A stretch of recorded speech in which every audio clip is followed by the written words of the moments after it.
fight's not over. Stop the fight! People. Everybody, I come here for everybody. Kill everybody. I'm the champ. I'm the king. Kill everybody. Ah! All right, guys, we are back with our full card predictions for Santos versus Hill. If you want to skip ahead, go ahead to those picks, but we're going to review UFC 277 real fast. So what's up, my man? How we doing? Let's get this thing started. Yeah, we're doing good. We had a good winning week from UFC 277. A lot of people did. We got 3.72 units. To go into the straight bets, we both like this guy. We got Pantoja, easy dub, very fast. And then Pavlovich we had in a straight bet. And it was an early stoppage, but also Derek fell on his face. That's kind of his fault. He should have been a little bit more proactive about that and stayed in the fight, to be honest. Pena, obviously a bad call. She did have that one arm bar, but her striking, obviously, she couldn't get out of the way of Nunes' right hand. The parlay that we really liked, that hit, close Magomed. The hedge on Alves by sub, that didn't make it, but that's because Dober made it. And you had your Morales call. Yeah, Michael Morales by KO. He didn't get it in the first like I thought he would, but he kept pouring it on.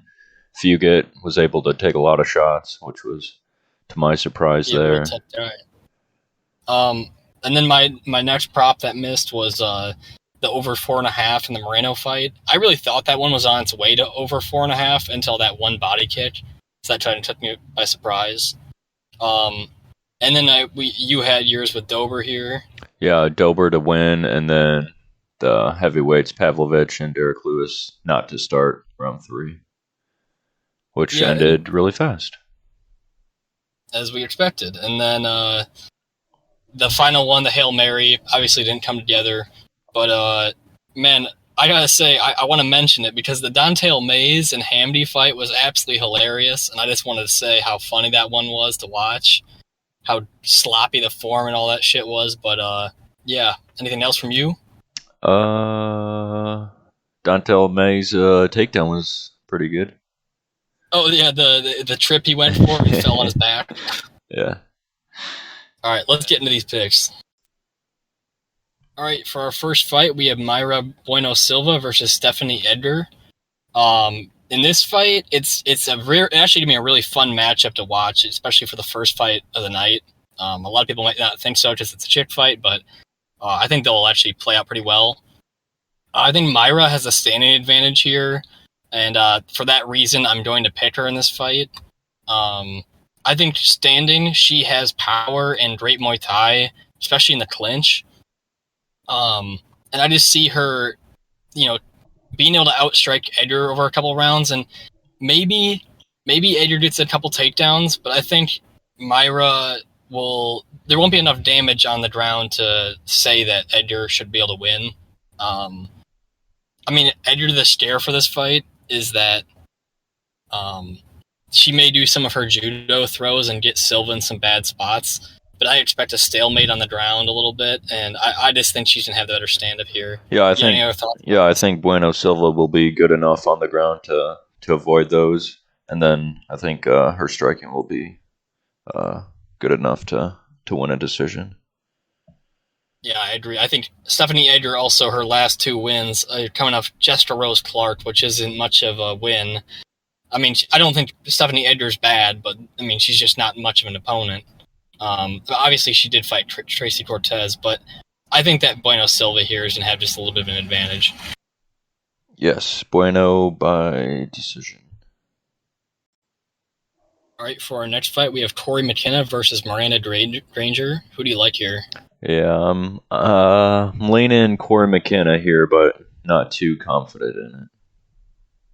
Yeah, her last fight was kind of underwhelming with Elise Reed, but I'm expecting her to make some improvements. She's very young, but I will say neither of these girls impressed me that much. Miranda Grainger, she's got like a Jay Leno looking chin. She's super tall for this weight, and she has a sizable reach advantage. But man, me and you have talked about this with some of these chick fights. these girls will have giant reach advantages and never fucking use them. And you just saw that happen in the Don'Tale Mayes fight. He couldn't use a reach to beat Hamdi.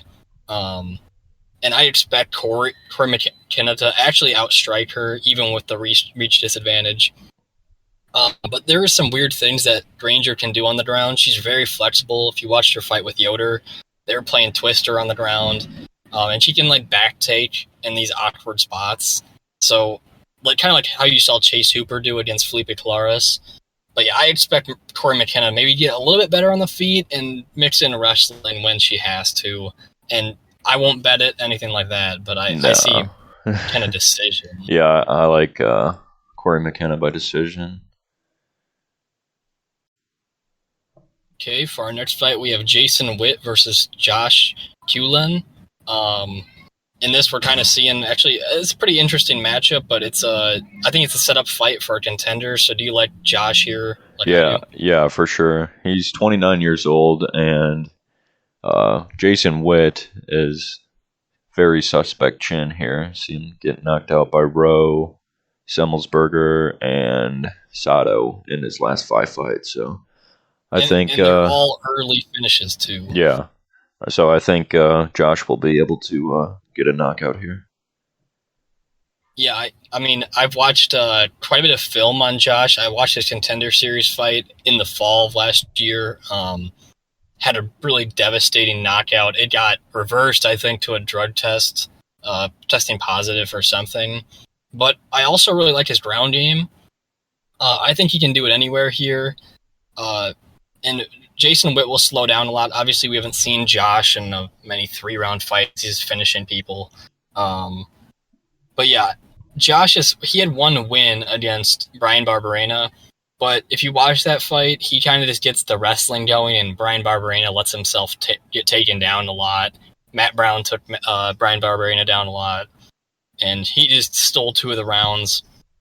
I just expect Josh to come out there and flatline him, and that's why I have Josh in a parlay. So yeah, will you like Josh by KO round 1? Yeah, yep, that's what I got. All right, for our next fight, we have Takashi Sato versus Bryan Battle. I feel a little cautious picking Bryan Battle here. You won't see a bet from me on this one, but it's mostly just because we've seen 2 tough fighters from that same season lose in a row, and I just feel a little nervous about that. But I think Bryan does edge out Sato here. What are your thoughts? Yeah, I think Sato showed in his last fight that he couldn't stop a takedown and just was held down by Gunnar Nelson for 3 rounds. And I think Bryan Battle, that should be his game plan here. I memean, Sato didn't show any ability to get up after getting taken down. He's got a horrible get-up game. His whole goal when he's on the ground is to like stay on the ground, and he just doesn't want to get choked out. Yeah, in the Gunnar Nelson fight, all he was doing was holding a wrist to avoid a rear naked choke the entire 5 minutes, or 5 minutes each round. And then what's actually kind of weird to me too is I think that Sato's takedown defense has gotten worse. I watched his fight with Belal Muhammad, and you know he actually like defended a lot of takedowns in the first 2 rounds of that fight, but like in the other one and these other last couple fights, he's just been getting taken down simply, and then he's also low volume on the feet. He won't throw strikes, and Bryan can walk into some strikes, which makes me nervous. Yeah, but I don't think Sato will have enough power. I mean, I would think that Tresean Gore would have more power, and Battle was able to eat some of those. He's a finisher, but yeah, he hasn't finished a ton of great fighters, but I mean, I just see Bryan here putting the volume on him, keeping him at distance, and him coming down to welterweight makes me feel even better because he's looking really trim. If you want to check out his Instagram, he's looking really trim for this fight. So, what do you like by decision? Just decision. Yeah, that's what I'm thinking. Okay, for our next fight, we have Terrance McKinney versus Erick Gonzalez. I mean, we're obviously going to pick this guy. Why do you like Terrance McKinney here? Yeah, of course, he's well-rounded, and I mean, in his last fight, he lost to Drew Dober, but he sparked him, and then just couldn't find the finish. And Drew Dober has that fire hydrant of a head, and McKinney just gassed out. But yeah, I think he'll find a knockout in the first round here. Yeah, he chased a finish. Erick Gonzalez in his last fight against Jim Miller, he actually didn't look too bad in my opinion. He actually hit Jim and hurt him a couple times, but Jim just flatlined him, and he walks into danger quite a bit. And Terrance always has he was an Olympic standout wrestler, I believe, when he was in high school. He's always got that to lay back on. So it's either the left hand or takedown and sub, and first round KO is where I see it. Yes, sir. Okay, for our next fight, we have Michal Oleksiejczuk versus Sam Alvey. Still questionable why Sam's in the UFC. Honestly, he puts on some decent performances considering how he does sometimes, or how many losses he has. But, I mean, how do you see this one playing out for Michal? Yeah, I think he's going to spark him in the late first or maybe early second round, I think. I think, yeah. Oleksiejczuk, he looked decent in the first round against Jacoby. Hit a nice left hand.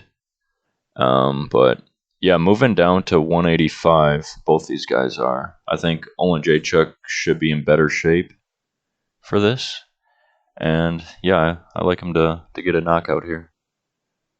Yeah, I like how fast he is too. I mean, I know he's coming down to middleweight, so maybe he'll lose a little bit of advantage because Sam might be getting some back. But yeah, I like Michal here. Just more comfortable boxer. Sam's all right, but I think personally, I think it's going to go more to a decision. But I don't debate the knockout call. He's gotten knocked out recently. Oh no, Brendan Allen clocked him and then submitted. Yeah, it was a club and sub. Yeah. But anyway, he's taken some punches, Sam, and he's taken some losses, and we'll take the younger guy here. He'll be smiling his way back home to Wisconsin. Okay, for our next fight, we have Ariane Lipski versus Priscila Cachoeira. I just like Lipski a little bit more here. Obviously, she's a mega babe. That's one thing that goes for her.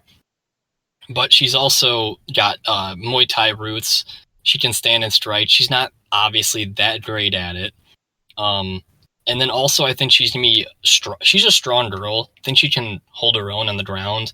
And Cachoeira might look like a fish out of water at some points on the ground. So I expect Lipski to possibly implement her wrestling when needed. But Cachoeira showed that she has the dog in her when she headed into the third round with Kim. So that's always something to look out for. Is in that late round, she might have more heart to come with it. But overall, she was getting pretty outstruck by Kim until she threw a bunch of elbows in round 3. So yeah, I'm going to go Ariane Lipski by decision, or I could see a submission on the ground here. Okay, for our next fight, we have Augusto Sakai versus Sergey Spivak. You got a bet in on the man. Why do you want Sergey here? Yeah, I like his ability to take the fight to the mat and get some ground and pound. Taking down Greg Hardy, I mean, we know Greg Hardy's not very good, but Greg Hardy was like 280 pounds. And he had like he had like 40 pounds on Spivak, and Spivak took him down pretty handily. And yeah, I think he'll do that this fight. And I feel like he's a pretty comfortable pick. Yeah, I think he'll find a ground and pound. Augusto hasn't really had many good fights lately. I mean, he's gotten knocked out 3 times in a row, which is obviously not a good look for going into a guy with pretty heavy ground and pound. So, do you think he's going to Spivak will get the ground and pound finish here? Yeah, round 1 or 2. Are you thinking? Let's give Sakai a round. I'll say round 2. Yeah, that's what I'm thinking. Okay, in our next fight, we have Julianna Miller versus Brogan Walker. I usually don't bet women's MMA fights. I just don't like the level of competition they face. And in this one, I'm actually considering it with Brogan Walker. Julianna Miller's got no stand-up. Her only way to get the fight to the ground is body lock takedowns with trips. And I just don't think she's going to be able to do that against a thicker opponent in Brogan Walker. But, man, I really like Brogan Walker's last one against Laura Gallardo. I thought she won all 3 rounds. And she stopped Gallardo from implementing her wrestling. So I really think here that Brogan Walker is just going to keep it on the feet and outstrike Miller here to a decision. Brogan Walker by decision. Okay, for our next fight, we have Zach Pauga versus Muhammad Usman. And I'm actually pretty big on Pauga in this fight. I think he looked really good in both of his fights, in my opinion. The first guy he fought, I gotta get his name in front of me here, but the first guy he fought was a really good wrestler, it looked like. He had great timing on takedowns. He defended every takedown. And he looked really sharp in that fight. And then he went on to get a KO in his next fight. And the dude feels range really well for his size. He's really fast for the heavyweight, even though I think he was previously a light heavyweight. Yeah. And in that first fight, on the Ultimate Fighter against Nate Bartling, he looked tired because he said in the show that he hadn't been in fight shape yet, and then he got thrown into the first fight. So I expect Zach can actually KO Muhammad Usman here. I am not big on Muhammad Usman. People are talking about how Zach Pauga is not a natural heavyweight. Neither is Muhammad Usman. He's just juiced up to the gills, and he's like over muscular like William Knight is, where they're just too big and their frame doesn't fit the division well. But, yeah, I think a lot of people are picking Pauga by decision because in his Cage Warriors career, and LFA, most of his wins were by decision. But yeah, I'm liking a knockout here as well. I don't like how Muhammad Usman doesn't roll punches or anything. His third round against his last opponent looked super sloppy. And I could see Pauga wearing him down here. But also, his performance against Brandon Sales, who's really not that good in PFL, he got clocked a bunch in that fight, then choked out. I'm just all over Pauga here, so that's why I have him and Quinlan, Josh Quinlan together. I think those two are a good combo. What round are we liking the knockout? Give me round 2.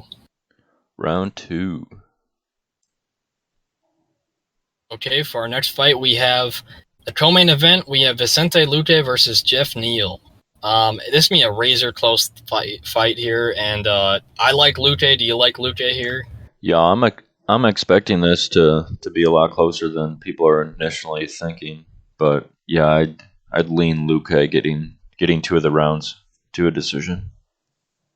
I think he also just has this dangerous striking ability where people kind of respect his power. And not that I don't think Neal's scared of people, but he might just respect that power and let Luque take some of the rounds there. But to be honest, from a betting perspective, I think all the value in this fight is on Neal by decision because Luque doesn't get finished, and it's going to be a close fight. And, I could see Luque knocking out Neal, but also Neal's pretty durable himself. I don't see this fight playing out on the ground. It should be a stand-up war. Neal should have the better footwork. I think he bounces around a lot more, a little more active. But Luque, maybe he'll mix in a little more leg kicks this time. He had some good ones against Bilal that he didn't keep up through the whole fight. So yeah, I like Luque by decision, very close decision. Yes. Okay, for the main event, we have Thiago Santos versus Jamahal Hill. And I don't know how the UFC can throw Santos in another main event. And I don't know how anyone can really pick him here. I understand he's got crazy power, and I honestly love watching some of his older fights. But he doesn't fight. He doesn't really fight people anymore. He kind of just sits in the cage and waits for them. So we're going for Hill. I mean, do you have that same opinion? Yeah, for sure. I think since his knee injuries against John Jones, he hasn't been that good, to be honest. He used to be wild, man. He used to throw anything and everything. He doesn't do that anymore. Yeah, I'm thinking Jamahal Hill by KO. Although, I mean, Santos is really durable and doesn't really seem to get finished all that much. Jamahal Hill likes to put the pressure on people, so it's really interesting. And I see a lot of people putting like heavy bets on Jamahal, which I don't know if I agree with, because like if he's in a pressure Thiago, there's just always that chance. But Jamal's just got superior timing, and the way he timed Johnny Walker and some of these other guys, Jimmy Crute, he flatlines people. The Johnny Walker KO has to be one of the funniest KOs I've seen.